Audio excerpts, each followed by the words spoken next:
உன் கை பிடிச்சு நடக்க உன் தோள் மீது சாய தினம் உம்மோடு பேச நானும் சித்தம் செய்ய என் வாழ்வெல்லாம் நீரே என் வழியெல்லாம் நீரே என் பலனெல்லாம் நீரே எனக்கெல்லாமே நீரே இயேசுவே என் நேசரே என் வாலிபம் உமக்காகவே.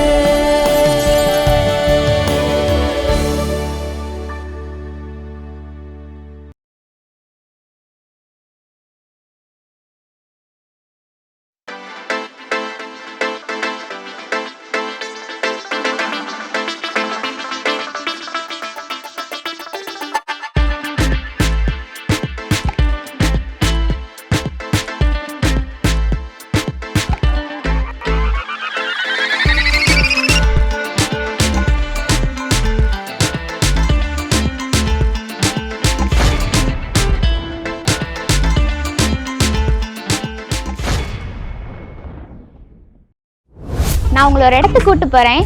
அங்க போய் ஜாலியா அப்படியே காத்து வாங்கிட்டே பேசலாம். இங்க சுத்திலும் கருவேலங்காடா தான் இருக்கு. என்னமோ கடற்கரை கூட்டிட்டு போற மாதிரி காத்து வாங்கலாங்கிறா. அடுத்து என்ன செய்ய? எப்பயும் போல பைபிள் வாசிப்போம், ப்ரேயர் பண்ணுவோம். அடுத்து ஸ்டார்ட் பண்ணலாம்.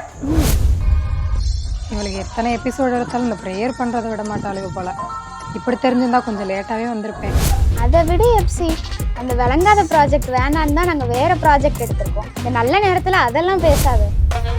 என்னைவா நக்கல் பண்றீங்க? இருங்க உங்களுக்கு வைக்கிறேன் ஆப்.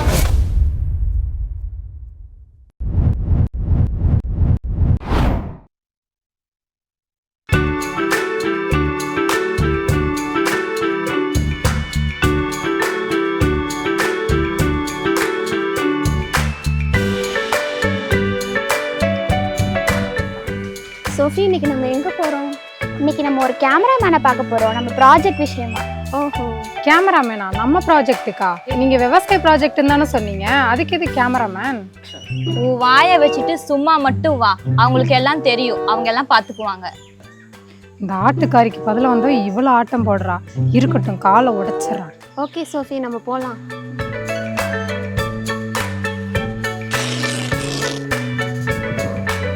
அந்தா பாருங்களேன், அவங்க தான் கேமராமேன். நம்ம தேடி போகணும்னு நினச்சா அவங்களே வந்துட்டாங்க. கேமராமேனா? கையில் குச்சி வச்சுட்டு ஆடு மேய்க்கிற மாதிரி இருக்கான். நல்ல ஆளை தான் செலக்ட் பண்ணியிருக்காங்க.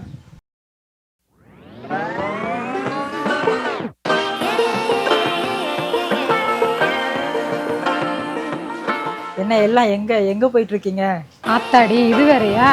என்ன பல்லு போன கிழமை மாதிரி தட்டு தடுமாடி பேசிட்டு இருக்கிறான். என்னண்ணே இப்படி கேட்டுட்டீங்க? உங்களை பார்க்க தானே வாரோம். காலையில கால் பண்ணல, மறந்துட்டீங்களா?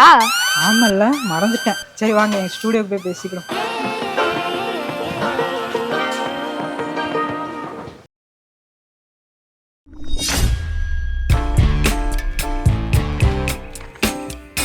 என்ன ஸ்டுடியோ கூட்டிட்டு போறேன்னு சொன்னா ஆமை மாதிரி நடந்து கூட்டு போய்கிட்டே இருக்கான்.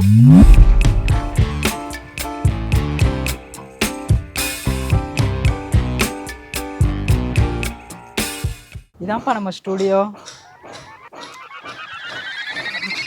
சாவியை மறந்து வச்சிட்டோம்ப்பா. அங்க காலையில கால் பண்ணதே மறந்துட்டான், இங்க சாவியவே மறந்துட்டான். இவங்க எல்லாம் சேர்ந்து ப்ராஜெக்டை பண்ணி விளங்கிரும். என்னன்னே இப்படி பண்ணிட்டீங்க? இப்ப என்ன பண்றது?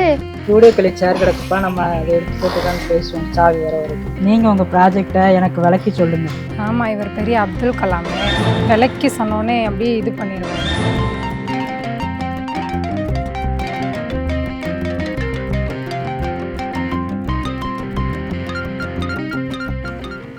சரிப்பா, இப்போ சொல்லுங்க உங்க ப்ராஜெக்டை பத்தி. அண்ணே, நீங்க நிக்கிறீங்க, நாங்க உட்காந்துட்டு எப்படிண்ணே பேசுறது? இல்லப்பா, இருக்கட்டும்பா, நான் நின்னுக்கிறேன். நம்ம இப்போ நீங்க உங்க ப்ராஜெக்டை பத்தி சொல்லுங்க. ஆமா, இவர் பெரிய முகேஷ் அம்பானி, பட்டு மெத்தையிலே இருந்தவர், நிக்க மாட்டாரு. சரிண்ணே, நாங்க சொல்றோம். ஆனா நாங்க எப்பயுமே ஒரு விஷயத்தை ஸ்டார்ட் பண்றதுக்கு முன்னாடி ப்ரேயர் பண்ணுவோம். உங்களுக்கு எதாவது அப்ஜெக்ஷன் இல்லைல்ல? அப்படியா? ப்ரேயர் பண்ணி தான் ஸ்டார்ட் பண்ணுவீங்களா? அவ்வளோ நல்ல பிள்ளைங்களா நீங்க? ரஞ்சிதா, இன்னைக்கு நம்ம என்ன வாசிக்கலாம் பைபிள்ல? நம்ம ஜெபசண்ணே வேற இருக்காங்க.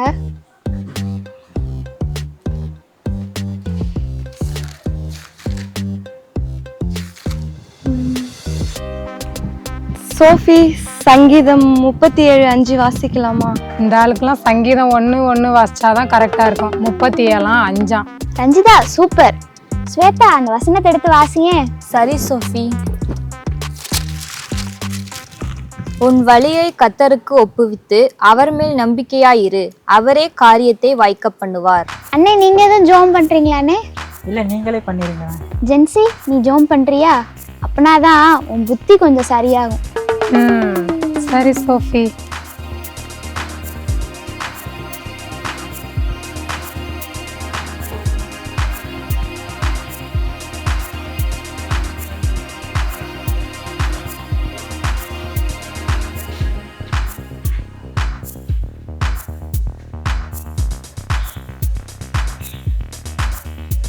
இயேசுவின் நாமத்தில் ஆமென். இப்போமாவது ப்ராஜெக்டை பற்றி சொல்லுவீங்களா இல்லை இன்னும் எதாவது பண்ணுவீங்களா? வேற என்ன பண்றது, உனக்கு சூனியம் தான் வைக்கணும். இப்போ ப்ராஜெக்டை சொன்னோடனே பாரு, நீ என்ன பண்றேன்னு பார்க்கத்தானே போறேன். அண்ணே நாங்க ஒரு ஏஐ ப்ராஜெக்ட் பண்ணியிருக்கோண்ணே. அதை விவசாயத்தோட சேர்த்து பண்ணியிருக்கோம். அதை இப்போ டிஜிட்டலாக சப்மிட் பண்ணணும். அதுக்கு தான் உங்களை பார்க்க வந்திருக்கோம். எனக்கு டிஜிட்டலுங்கிறது ஓகே, இந்த ஏஐனா என்னது? இன்னைக்கு உருப்பிட்ட மாதிரி தான். ஏஐனாலே இவருக்கு என்னன்னு தெரியல. இவர் ப்ராஜெக்ட் பண்ணி நம்ம சப்மிட் பண்ண மாதிரி தான். ஆமா சோஃபி, இவருக்கு ஏஐனால என்னன்னு தெரியல. இவரை வச்சு ப்ராஜெக்டை எப்படி நம்ம டிஜிட்டலா மாத்துறது? சோஃபி, ப்ராஜெக்டை டிஜிட்டலா பண்றதுக்கு ஏஐ பத்தி எதுக்கு தெரியணும்? அவரோட ஃபீல்டு பத்தின நாலேஜ் அவருக்கு இருந்தா போதும். அந்த ஆளை பார்த்தா அப்படியே ஆடு மேய்க்கிற ஆள் மாதிரி தான் இருக்கு. அதான் அந்த ஆட்டுக்காரி அப்படியே சப்போர்ட் பண்றான். நம்ம ஃபீல்டில் A to Z எல்லாமே தெரியும். உங்களுக்கு இப்போ என்ன செய்யணும்? ஆமா, உங்க ஃபீல்டுல உங்களுக்கு எல்லாம் தெரியும். ஆடு மேய்க்கிற ஃபீல்டு தானே. அது ஓகேண்ணே. இப்போ எங்கள் ப்ராஜெக்டை டிஜிட்டலாக பண்ணணும்னா அதுக்கு எவ்வளோ செலவாகும்? அதானே எங்களுக்கு இப்போ தெரியணும். டிஜிட்டலாக பண்ணோன்னா கொஞ்சம் காசுலேயே செலவாகும். நான் வேணா ஒரு 4-5 நாள் கழித்து எவ்வளோ செலவாகும்னு சொல்லட்டுமா? சோஃபி, நம்ம விவசாய ப்ராஜெக்ட் மட்டும்தான் சொன்னோம், அதுவும் தெளிவா சொல்லலை. இவர் என்னடானா அதுக்குள்ள காஸ்ட்லியாலாம் ஆகும் சொல்றாரு. ஆளை பார்த்தா ஃப்ராடு பண்ற மாதிரி இருக்கு. என்னப்பா, உனக்காக தானே அண்ணன் இந்த ப்ராஜெக்டை ஒத்துக்கிட்டேன். உன் ஃப்ரெண்ட் என்னமோ நான் ஃப்ராடு பண்ணுறேன்னு சொல்கிறாங்க. இல்லைண்ணே, அவள் ஒரு இதில் அப்படி சொல்லிட்டா. நீங்கள் எவ்வளோ செலவாகும்னு சொல்கிறீங்களா? அதுக்கு தானே அந்த ஆள் 2 நாள் 3 நாள் ஆகுங்கிறப்பல நம்ம என்னமோ செவ்வாய் கிரகத்துக்கு போறதுக்கு ஐடியா கேட்ட மாதிரி. இந்த ஆரம்பிச்சிட்டியா? உனக்கு யாருக்கிட்ட எப்படி பேசணும்னு தெரியல. உன்னாலதான் இந்த ப்ராஜெக்டே கெட்டு போகுது. நீ இன்ன வரைக்கும் இங்க தானே இருந்த, வேற எங்கேயாச்சும் போயிட்டியா? ஆரம்பிச்சிட்டியான்னு கேக்குற. அவ அப்ப இருந்து அப்படிதான் நக்கலா பேசிட்டு இருக்கா. இவங்கெல்லாம் ஆளாளுக்கு ஒன்று பேசுகிறாங்கப்பா. அண்ணன் உனக்காக தான் வந்தேன், இது எனக்கு செட் ஆகிற மாதிரி தெரியலப்பா. உனக்கு என்னப்பா செட் ஆகாது? உனக்கு ஸ்டுடியோவே இல்லை. இவ்வளோ நேரம் வெட்டியா எங்களை வெளியில உட்கார வச்சு நேரத்தை வேஸ்ட் ஆக்கிட்டேன். இல்லைண்ணே, எங்களுக்கு ஏதாவது பண்ணுங்க, கொஞ்சம் சப்போர்ட் பண்ணுங்க. நாங்கள் எப்படியாவது இந்த ப்ராஜெக்டை டிஜிட்டலாக பண்ணணும். இல்லைப்பா, இதெல்லாம் செட் ஆகிற மாதிரி தெரியலப்பா. அண்ணன் போயிட்டு வரேன். விடு சோஃபி, அந்த ஆள் போனா போகட்டும். நான் எங்க அப்பாட்ட சொல்லி வேற நல்ல ஆளு உனக்கு ரெடி பண்ணி தரேன். ஹெப்சி, நீயாவது உங்க அப்பா கிட்ட சொல்லி ஒரு நல்ல ஆளா ரெடி பண்ணு. ஏற்கனவே இந்த ப்ராஜெக்ட் காசு இல்லாம தொங்கிட்டு இருக்கு. நீ பேசுனாவே ஒண்ணுமே உருப்படாது. அதான் உங்க அப்பா பணம் தர சொல்லியிருக்காருல்ல, ஏசப்பா நல்லது செய்வாரு. நீ ஃபர்ஸ்ட் வாயை மூடு.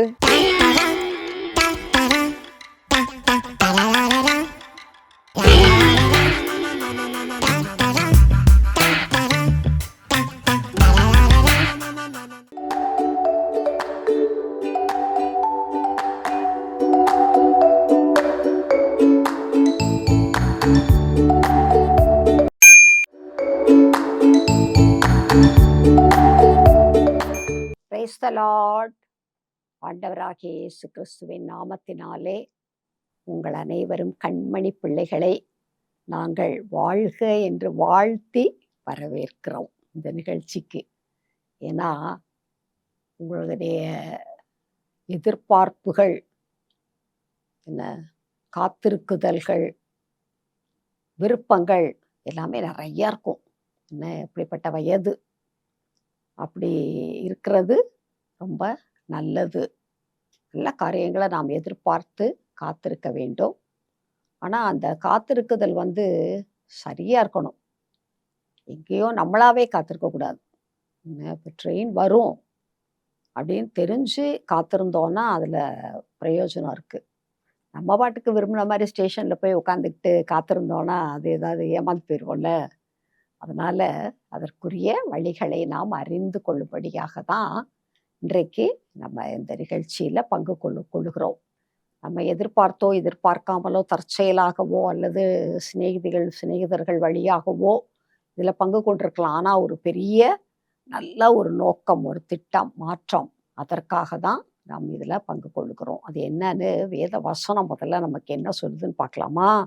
ஆண்டவர் சொல்றாரு, உங்கள் மேல் என் நல் வார்த்தையை நிறைவேற பண்ணுவேன் என்று கர்த்தர் சொல்லுகிறார். உங்கள் மேல அவர் என்ன வார்த்தை வச்சிருக்கிறாரா? நல் வார்த்தை வைத்திருக்கிறேன் அப்படின்னு கர்த்தர் சொல்றாரு. பாருங்க, நல்ல வார்த்தை கிடைக்கிறதே இப்போ ரொம்ப கஷ்டமா இருக்குது. எங்கேயுமே பரவாயில்ல அப்படிதான் சொல்லுவாங்க. நல்லா இருந்துச்சு, ரொம்ப சூப்பர் அப்படின்னு சொன்னா சொல்ல மாட்டாங்க. சொன்னாங்கன்னா அதுல ஏதோ ஒரு பிரச்சனை இருக்குதுன்னு அர்த்தம். எனவே ஆண்டவர் உள்ளத்திலிருந்து உங்கள் மேல் என் நல் வார்த்தையை நிறைவேற பண்ணுவேன் என்று கர்த்தர் சொல்லுகிறார். அதற்கு தொடர்ந்து வாசிச்சோம்னா, நீங்கள் எதிர்பார்த்திருக்கும் முடிவை உங்களுக்கு கொடுக்கும்படிக்கு நான் உங்கள் பேரில் நினைத்திருக்கிற நினைவுகளை அறிவேன் என்று கர்த்தர் சொல்லுகிறார். அவைகள் தீமைக்கு அல்ல, சமாதானத்துக்கு ஏதுவானவைகளே. தீமை ஒருபோதும் ஆண்டவர் செய்ய மாட்டாரு. ஆண்டவர் நம்ம வாழ்க்கையில செய்கிற காரியம் நன்மையாக, சமாதானமாக இருக்கும். சமாதானம் தான் ரொம்ப முக்கியம். ஒரு மனுஷனுக்கு தேவை என்ன அப்படின்னு சொன்னா, ஒரு மனதுல ஒரு அமைதி. இல்ல பல காரியங்களையும் சிந்திச்சுக்கிட்டே குழம்பிக்கிட்டு தடுமாறிக்கிட்டு அதனால டென்ஷன் ஆகிக்கிட்டு அதெல்லாம் நம்மளுடைய ஹெல்த்தையே முதலாவது பாதிச்சிரும். ரெண்டு வாழ்க்கையை பாதிச்சிரும். நம்மளுடைய உறவுகளை அது ரொம்பவும் பாதிச்சிரும். ஆனால் ஆண்டவர், நீங்கள் எதிர்பார்த்திருக்கிற முடிவை நான் உங்களுக்கு கொடுக்கும்படி நான் உங்கள் பேரில், நம்மளை குறித்து ஒரு நினைவு நினைக்கிறோம், ஆனால் ஆண்டவர் நம்மை குறித்து ஒரு நல்ல நினைவு நினைக்கிறார். சரியா? ஒரு கல்லுமுள்ளான கரடு முரடான இடம் இருக்கு, ஒரு குழந்தை தவழ்கிற குழந்தை, அது கீழே இறங்கணும்னு சொல்லுதுன்னா தாய் கீழே விடுவாங்களா? விட மாட்டாங்க. ஏன்னு கேட்டால் அந்த கரடு முரடான இடத்துல அதுக்கு நடக்க தெரியாது. அது தவழ்ந்துச்சுன்னா அதோடைய முட்டியெல்லாம் காயமாயிரும். அதனால அதை என்ன செய்ய மாட்டாங்க, அலோ பண்ண மாட்டாங்க. அதை பத்திரமா வைத்து கொள்வார்கள். அதுபோல் ஆண்டவர் நம்முடைய எப்போ நாம் நமது வாழ்க்கையை அவருடைய கையில் ஒப்படைக்கிறோமோ, இதுதான் ரொம்ப முக்கியம். ஆண்டவரே, என்னுடைய காலங்கள் உம்முடைய கரத்தில் இருக்கிறது, எனக்கு என்ன சரி, எது நன்மை, எது தேவை, எது கடைசி வரைக்கும் நல்லா இருக்கும் அப்படின்றது உங்களுக்கு தான் தெரியும். எனக்கு ப்ரெசன்ட் சுச்சுவேஷன் மட்டும்தான் தெரியும். அதான் பிடிக்கும், அதுதான் வேணுங்கிற நினைவுகள் இருக்கும்.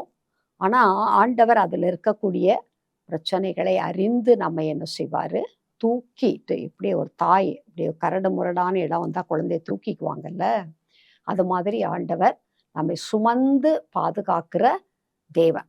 ஆர்டிஸ்ட், நல்ல பெஸ்ட் ஆர்டிஸ்ட் வரைய ஆரம்பிக்கிறாரு. அப்போ அதை பார்க்கறதுக்கு எல்லாம் நிறைய கூட்டம் உட்காந்துருக்குறாங்க.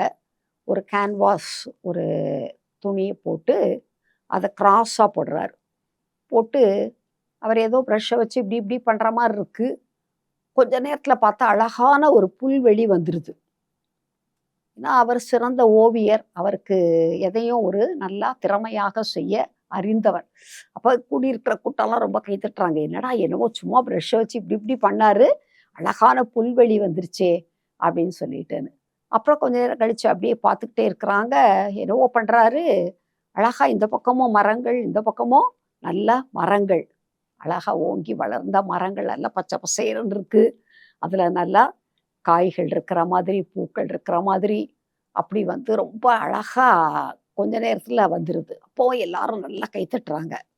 அதுக்கப்புறம் அது பக்கத்தில் ஒரு நல்ல நீரோடை போகிற மாதிரி, என்னவோ சும்மா இப்படி இப்படி தான் பண்ணுறாரு அவர். அவர் பண்ணுறதை பார்த்தா ஏதோ சும்மா அப்படி என்னவோ பூசுகிற மாதிரி தான் தெரியுது. ஆனால் அது செய்து முடித்த பிறகு அதை நம்ம பார்க்கும்போது ஒரு அழகான நல்ல ஒரு புல்வெளி, அதுக்கப்புறம் அதில் ஒரு நல்ல மரங்கள், ஓங்கி நல்லா செழிப்பாக இருக்கிற மரங்கள், ஒரு நீரோடை. அப்புறம் கொஞ்ச நேரம் கழிச்சு அப்புறம் இந்த கையை வச்சு ஏதோ பண்ணுறாரு. அப்படி பண்ணால் ஒரு பெரிய மலைச்சாரல் அப்படி இருக்குது. எப்படி இருக்கும்ல அது இயற்கை அழகு. எல்லாரும் ரொம்ப கைத்தட்டி அவருடைய திறமையை பாராட்டுறாங்க. அப்போ எல்லாரும், என்னது இது, இவர் என்னவோ சும்மா கையாமையான்னு இருக்கிற மாதிரி இருக்குது, ஆனால் ரொம்ப அழகாக அமைஞ்சிருச்சே அப்படின்னு சொல்லிட்டுன்னு இவங்க ரசித்து கொண்டிருக்கும் போது அவர் என்ன பண்ணுறாரு, முதல்ல ஹரிசாண்டலாக தானே அவர் போட்டிருக்கிறாரு, அவருக்கு உடைய உதவியாளரை கூப்பிட்டு இதை நேரா இப்படி திருப்பி வை அப்படின்னு சொல்றாரு. இப்படி திருப்பி வச்ச உடனே பார்த்தா அது இதை விட ரொம்ப அழகா இருக்கு. அதுலேயும் அவர் வந்து நிறைய ஆடு மாடுகள் இந்த புல்லுல மேய்ந்து கொண்டிருக்க மாதிரி அப்படி வரைஞ்சிருந்தாரு. இப்போ இப்படி திருப்பினோன்னு பார்த்தா ஒரு நல்ல ஒரு ரோடு தெரியுது.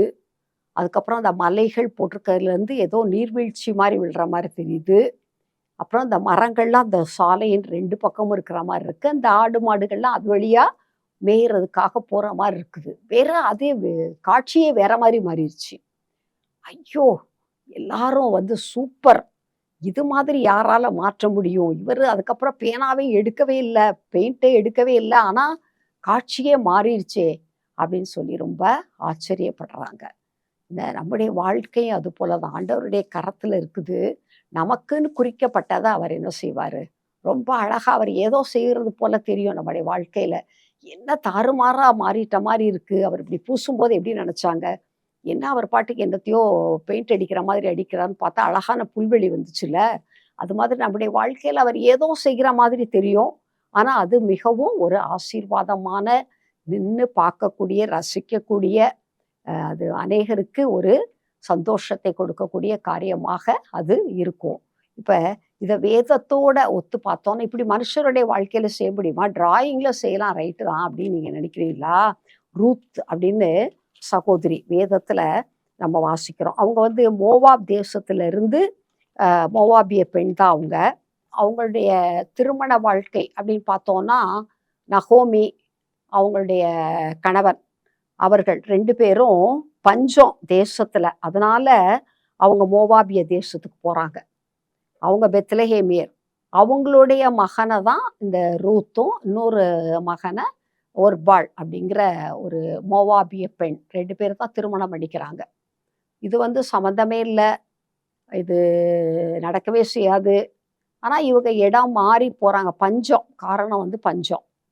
அப்ப திருமணம் ஆகுது. ஆனா என்ன நடக்குது, நகோமி அம்மாவுடைய கணவனும் இறந்து போயிடுறாரு.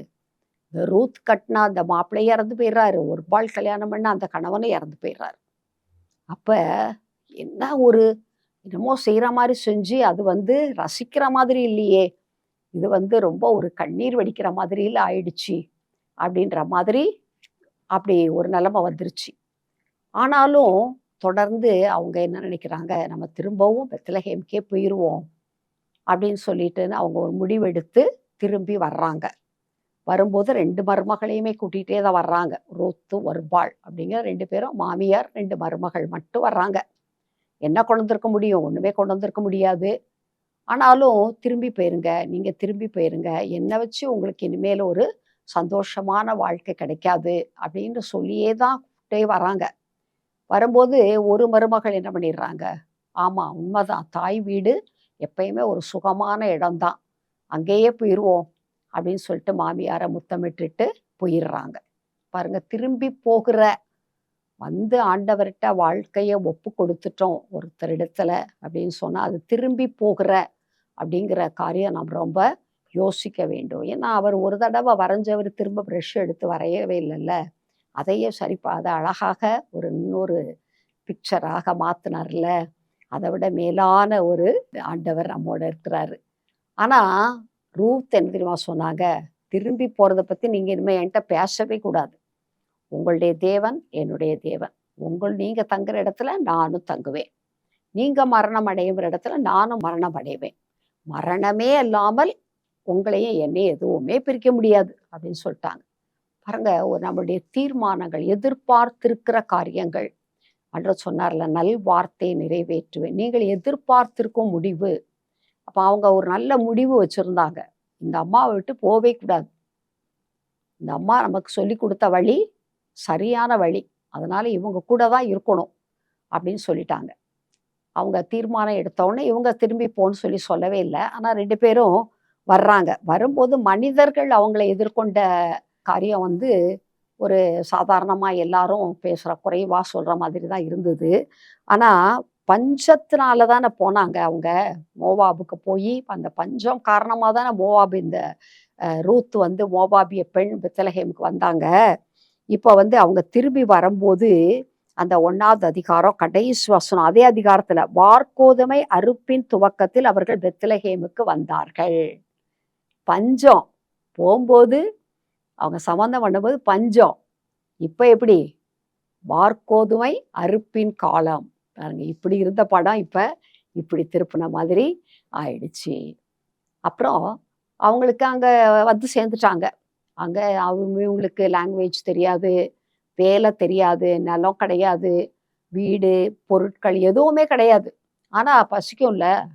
அப்ப என்ன பண்றாங்கன்னா, அந்த பழைய ஏற்பாட்டு முறைமையின்படி வயலெல்லாம் அறுக்கும்போது ஓரத்துல இருக்கிற அந்த கதிர்கள் எல்லாம் என்ன செய்யக்கூடாது? அறுக்கக்கூடாது. அது மாதிரி நம்ம அந்த கதிர்களை அறுக்கும்போது சிந்த விடணும், கொஞ்சத்தை வேணும்னே. ஏன்னு கேட்டா, இவங்க அறுத்து எல்லாம் எடுத்துட்டு போய் முடித்த பிறகு ஏழைகள், வேலை செய்ய முடியாதவர்கள், வயோதிபர்கள், வியாதியஸ்தர்கள், என்ன ஒரு பசியா இருக்கிறவங்க வந்து என்ன செய்வாங்க? அந்த அறுத்த வயல்ல தான் இது மீதியா கிடக்குது, ஓரத்துல கிடக்குதுல, அதெல்லாம் எடுத்துட்டு போவாங்க. அப்படி பொறுக்கி கொள்ளும்படி தான் ரூத் வந்தாங்க. ஆனா பைபிள்ல போட்டிருக்கு, தற்செயலாய் அவளுக்கு கிடைத்த அந்த நேரிட்ட வயல் நிலம் எலிமலேக்கின் வம்சத்தானாகிய போவாசுடையதா இருந்தது. 2வது அதிகாரம் 3வது வசனம். அவங்களுக்கு போவாஸ்னா யாருன்னு தெரியாது, எலிமலேக்குக்கு சொந்தம்னு தெரியாது, அவங்க ரொம்ப வசதியானவங்கன்னு தெரியாது, இது அவங்களுடைய நிலம்ன்றது தெரியாது. ஆனா அவங்களுடைய வாழ்க்கை வந்து யார் கையில இருக்கு? ஆண்டவருடைய கையில இருக்கிறதுனால அவர் வரைந்து கொண்டே வருகிறார். அப்ப அந்த அழகான நல்ல செழிப்பான நிலத்துக்கு வந்துட்டாங்க. நல்ல ஒரு முதலாளி இடத்துல வந்து சேர்ந்துட்டாங்க, உறவின் இடத்துல வந்து சேர்ந்துட்டாங்க. பொறுக்கிறதுக்காக தான் வந்தாங்க. அதுக்கப்புறம் நிறைய அவர் விசாரிக்கிறாரு, நீங்க யாரு? நகோமியுடைய மருமகள். அப்படியா? அப்போ அவங்களுக்கு அவங்க பெண் அவங்க ஒரு இளம் விதவை பெண், தனிமையானவங்க. இப்போ பெண் ஊழியக்காரிகளோடையே வேலை செய்யட்டும். பாருங்க, ரொம்ப பாதுகாப்பு தேவை. நம்மளுடைய பாதுகாப்பை நாம் என்ன செய்யணும்? புரிந்து செயல்பட வேண்டும். பெண்கள் பெண்களோடு உறவு வைத்து கொள்ளலாம். என்ன, அதுலேயும் ஒரு அளவு இருக்கு. நிறைய இப்போ கேள்விப்பட்டிருப்பீங்க, எல்லா காரியங்கள் எல்லாவற்றிலையும் அதுலேயும் எப்படி இருக்கிறாங்க. அப்போ பகல் வேளையில் அந்த கதிர் பொறுக்கிற நேரத்தில் அந்த பெண்களோடு அவர்கள் இருந்து பொறுக்கி கொள்கிறாங்க, அவங்களோடைய சாப்பிட்டுக்கிறாங்க, அவங்களோடைய தண்ணீர் கொடுத்து கொள்ளுகிறாங்க. எல்லா காரியமும் நடக்குது. பஞ்சத்தில் போனவங்க அறுவடை காலத்தில் வர்றாங்க. ஒன்றுமே இல்லாமல் போனவங்க அந்த உறவினராகிய போவாசுடைய நிலத்துக்கு நேராக தற்செயலாக வழிநடத்தப்படுகிறார்கள். அப்போ அந்த போவாசு இவங்களை பார்த்து பேசும்போது அவங்களுடைய நற்குணங்களை நல்லா அவர் என்ன செய்கிறாரு? புகழ்ந்து சொல்லுகிறார். என்கரேஜ் பண்ணுகிற நல்ல வார்த்தைகள் மனிதர்களுக்கு தேவை. டிப்ரெஸ் பண்ணுகிற, நீ ஏன் இப்படி பண்ண, நீ ஏன் இப்படி செய்யலை, நீ செஞ்ச தப்புனால தான் இப்படி ஆயிடுச்சு, எல்லாம் இருக்கலாம். ஆனால் பேசும் பொழுது எப்படி பேசணும்? ஒரு நம்பிக்கை தரக்கூடிய ஒரு வழி இருக்கிறது. நாம் தவறினாலும் திரும்பவும் நம்ம என்ன செய்யலாம்? எழும்பி முன்னேறி நடக்க முடியும். அப்போ அவர் சொல்கிறாரு, உன் புருஷன் மரணம் அடைந்த பின்பு நீ உன் மாமியாருக்காக செய்ததும் ஒரு தகப்பனையும் உன் தாயையும் உன் ஜென்ம தேசத்தையும் விட்டு முன்னே நீ அறியாத ஜனங்களிடத்தில் வந்ததும் எல்லாம் எனக்கு விவரமாய் தெரிவிக்கப்பட்டது. என்ன, உன் செய்கைக்கு தக்க பலனை கர்த்தர் உனக்கு கட்டளையிடுவாராக. பாருங்க, மனுஷன் எதை விதைக்கிறானோ அதை நிச்சயம் அறுத்தே தீரணும். தவறுகள் செய்தால் அதற்குரிய தண்டனைகளை அனுபவிக்க தான் வேணும். ஆனால் மன்னிப்பும் நமக்கு ஆண்டவர் கொடுப்பதற்கு ஆயத்தமாக இருக்கிறார். அந்த மன்னிப்பை நாம் கேட்க வேண்டும். எல்லாரும் செய்யாததையா நான் செஞ்சுட்டேன் அப்படின்ற மாதிரி நம்ம என்ன செய்யக்கூடாது? நம்மளை ஜஸ்டிஃபை பண்ணி நம்மளை நீதியா நம்ம செஞ்சது சரின்ற மாதிரி பேசவே கூடாது. கண்மணி பிள்ளைகளை கவனிக்கிறீங்களா? எந்த இடத்துல நம்மை தாழ்த்தணுமோ அந்த இடத்துல நம்மை தாழ்த்தி கொள்ளணும். அப்போ அவர் சொல்றாரு, இஸ்ரவேலின் தேவனாகிய கர்த்தருடைய செட்டைகளின் கீழ் அடைக்கலமாய் வந்த உனக்கு நிறைவான பலன் கிடைப்பதாக. பாருங்க, ஆண்டவருடைய அடைக்கலத்துக்குள்ள வந்துடணும். ஒரு மனுஷனை நம்பியோ, ஒரு வேலையை நம்பியோ, பொருளாதாரத்தை நம்பியோ, எதை நம்பி போனாலுமே ஏமாற்றம் தான். ஆனா ஆண்டவரை நம்பி வந்து யாருமே வெட்கப்பட்டு போனதே இல்லை. அதனால என்ன நடந்துச்சு பாருங்க, அந்த பொறுக்க போன நிலத்திற்கு அந்த முதலாளியோடைய மனைவியாக அவர்கள் என்ன செஞ்சாங்க? மாறிட்டாங்க. இந்த சில கஷ்டங்கள் எல்லாம் அது நிமித்தம் அவங்க அனுபவிக்க வேண்டியதுதான் இருந்தது. ஆனாலும் அந்த மாமியார் மேலேயும் அன்போடு இருந்தாங்க. ஆண்டவர் மேலே அன்பு இருந்தால் தான் மனிதர் மேலே இருக்க முடியும். முதலாவது ஆண்டவரை நேசிக்கணும், அடுத்து மனிதர்களை நேசிக்க வேண்டும். அன்பு இருக்கணும். அன்பு இருந்தால் எல்லாத்தையுமே நம்ம ஜெயிச்சிடலாம். அப்போ எந்த நிலத்தில் பொறுக்கி சாப்பிட வந்தாங்களோ அதற்கு ஒரு முதலாளியாக கர்த்தர் அவர்களை மாற்றினார். அதே மாதிரி அவங்க மோவாபில் இருக்கும்போது எல்லா ஆண் வாரிசுகளையும் இழந்து போயிட்டாங்கல்ல. ஆனால் இவங்க 2 பேருக்கும், போவாஸுக்கும் ரூத்துக்கும் திருமணம் நல்ல பெரியோர்களால் நிச்சயிக்கப்பட்ட ஒரு நல்ல திருமணம் நடந்து அவங்க ஒரு ஆண் குழந்தையை பெற்றெடுத்தாங்க. இப்போ இந்த நகோமி எனக்கு யாருமே இல்லை, நான் தனியாக இருக்கேன், அனாதை அப்படின்னு சொல்லி அவங்க நினச்சிருந்தாங்க. ஆனால் அவங்கள குறைத்து சொன்ன அந்த ஊராரெலாம் என்ன சொல்கிறாங்க, இந்த பேரன் உனக்கு உன் ஆத்துமாவுக்கு ஆறுதல் செய்கிறவன். அவனை பார்க்கும்போதெல்லாம் உனக்கு எப்படி இருக்கும், ரொம்ப ஆறுதலாக இருக்கும். உன் முதிர் வயதிலே உன்னை ஆதரிக்கிறவனுமா இருக்க கடவன். பாருங்க, ஐயோ வயசாயிட்டா என்னை யார் காப்பாற்றுவாங்க, யாருமே இல்லையே எனக்கு நினைக்கிறீங்களா? ஆண்டவருடைய அடைக்கலத்தில் இருந்தால் ஆண்டவர் நமக்கு நிறைய ஆட்களை வைத்திருப்பார். நம்ம நிச்சயமாக கைவிடப்படவே மாட்டோம். உன்னை சிநேகித்து 7 குமாரரை பார்க்கலாம் உனக்கு அருமையாய் இருக்கிற உன் மருமகள் அவளை பெற்றாளே. மருமகள் 7 மகனுக்கு சமானம் சொல்றாங்க. அவ்வளோ ஒரு குணசாலியான ரூத். கண்மணி பிள்ளைகளே, இப்படிப்பட்ட ஒரு நல்ல குணாதிசயங்களை நாம் என்ன செய்யணும், பெற்றுக்கொள்ள வேண்டும். தவறுகள், பிரச்சனைகள், சில தாறுமாறுகள், கிறுக்கல்கள்லாம் வர்றது மாதிரி இருக்கும்.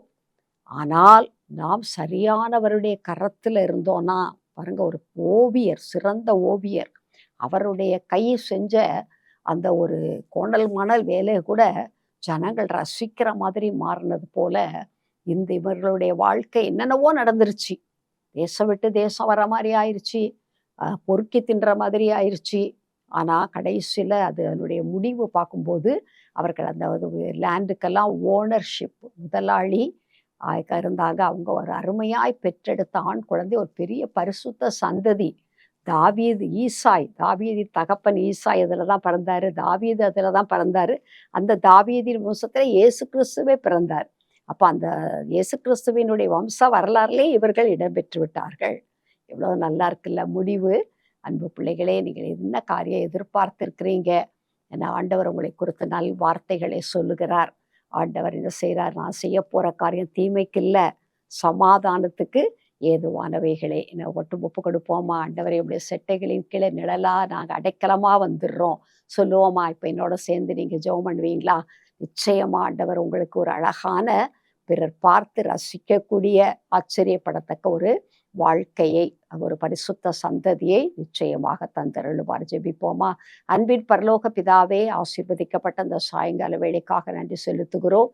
ஆண்டவரே, நீர் நல் வார்த்தை சொல்லுகிற தேவன், அவைகளை நிறைவேற்றுகிற தேவன். நாங்கள் எதிர்பார்த்து நல்ல காரியங்களை எதிர்பார்த்து காத்திருக்கும் போது ஆண்டவரே மக்கு ஸ்தோத்திரம். அதை செய்ய ஒருவர் வேணும், மனுஷரா செய்ய முடியாது. செய்தா அது நிச்சயமா வேற மாதிரி மாறிடும்.